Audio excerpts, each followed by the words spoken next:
Good morning, I'm Becky Carlzon, and I'm a teacher, probably just like many of you.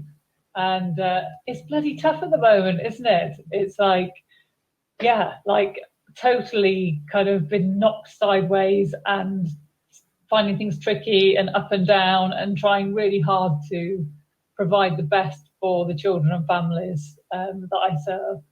But it's really hard and really stressful. So credit to you guys for logging onto a Saturday to follow BrewEd. That's testament to how dedicated you are. I hope you're going to find some time over the weekend to just really chill and unwind and spend some time on yourselves, because you really, really need it. I know I definitely need it. So just keep swimming. We're all in this together. And you'll see I've got my virtual classroom here with me. Yeah, so I was kind of thinking, how are you going to think? What can I offer you guys? What could I offer you kind of in a time where things are just really kind of turbulent and tricky? And I came up with this idea. Hope you've got your brews, by the way. I've got mine. Hope you've got something stronger. There's an alcohol ban here in Thailand where I live. So just to rub salt into the wound, we can't drink, so I won't be having a beer later. You guys probably will be. So this is what I came up with. I thought I would just do a little smorgasbord of what ifs. Now, why a smorgasbord? Number one, because it's tasty and it goes really well with beer. I would do anything for some hams and pickles and nice cheeses and a pint right now. And second, the smorgasbord, it's a bit like kind of having a pick a mix. You can choose to take what you like from it, and you can leave the stuff you don't like, and you can take the stuff that works. So with these what ifs, you just get to choose anything that resonates with you, and that is a gift. You can take that out into your day, into your week, into your life, and you can keep it. So I've just got a list of what ifs to get you thinking, and pick what you like, and just sit back and enjoy your brew. I've written them down because I just can't remember them all, so I'm going to be looking up and down. Okay, what if?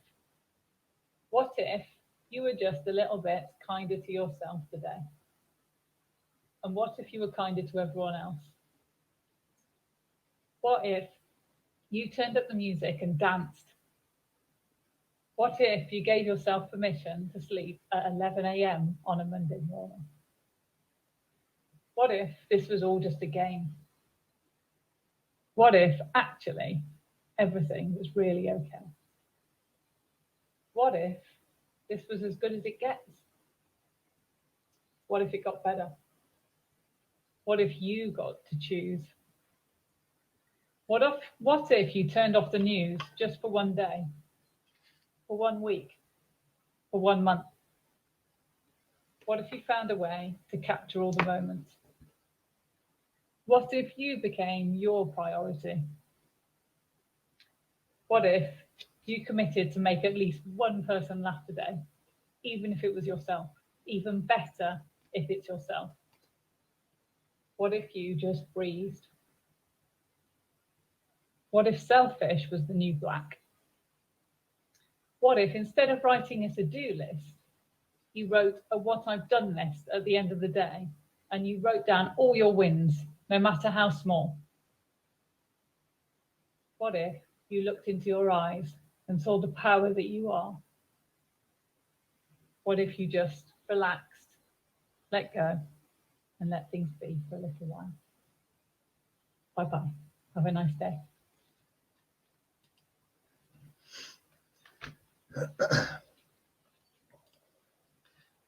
Becky, I'm just going to drag you into the live feed now. Thank you very much. Hey. Hi, Bex. How are you? You're right. Thank you very much for opening us with that. It's so important, isn't it, that we, because it is such a different time for all of us at the moment. We've never had anything like it. Hopefully, we'll never have anything like it again. But it is really important to make time for yourself, isn't it? Yeah, you say hopefully we'll never have anything like this again, but I think it's kind of creating a space for us to reflect and think. So it's like really, really hard, but at the same time, it's bringing up it's forcing us into self-reflection. And I think that can only be a really rich thing. Like I've seen loads on Edu Twitter of people wondering the brilliant things that this will bring, and seeing families reconnecting with their children. And I work in foundation stage, so we've been doing a lot of working with families and coaching and helping families understand the pedagogy in FS. And that has been so powerful. So it's kind of like, yeah, it's a hard time and we don't really want this to happen again, but it's actually going to produce lots of amazing, rich things. And I think it's going to change the world as a whole, but it's going to change the education. I don't like the word education system, but it's going to change the way we look at education and enforce us to rethink. And we need that. We really need that. So I think like that's going to be a real positive. Even when there are hard bits and negatives, I think that's going to grow from what's happened. Do you know, I really hope so as well, Becky. What I'd really hate to see after all this happens is that we just go back to our old ways, and we stick to what we know, because this has made us rethink everything that we do, hasn't it, really? I think it's impossible to go back. I don't think there is any going back. It's just like there's a before and after. I was talking to Kath Murdoch and she said something, one of her friends had said, it's going to completely change the way we think about BC and like, because it's going to be before coronavirus and afterwards. So it's impossible. We can't pretend this hasn't happened. And like, I forgot loads of what ifs. I've written a blog post with all the things I thought of after I recorded that. And one of them was to do with, I hope I pronounced his name right, Adrian Bethune. Is that how you say his name? Do you know? Yeah. He's written Wellbeing in the Primary Classroom, and he did a blog about not post-traumatic stress, but post-traumatic growth. So when something really traumatic happens, you can grow and learn from it. And not just that, one of my what ifs that I added was, what if we didn't just have post-traumatic growth, but during traumatic growth? So what's the growth that's going on now? And I think there's a lot of amazing things that are happening. Yeah, I agree. I think because I do find, I don't know about you, but I find the whole home learning thing more stressful than being in the classroom. I was in the classroom yesterday, luckily, teaching some of our key worker children. And I find it so much easier than being at home, sat in front of the computer, responding to emails and messages from parents and phoning them up and things. It's just such a different drain on us, isn't it? Yeah, absolutely. And I think like I went in, so this has been our first week back. I'm working in Bangkok. And I went into this week thinking, yeah, we've got this a bit more sorted now because we had a really exciting curriculum planned. And no, that whole ground shifted the whole week. And it just feels like you're on kind of quicksand. It's like that moves and then something different comes in. And that's what's stressful, I think.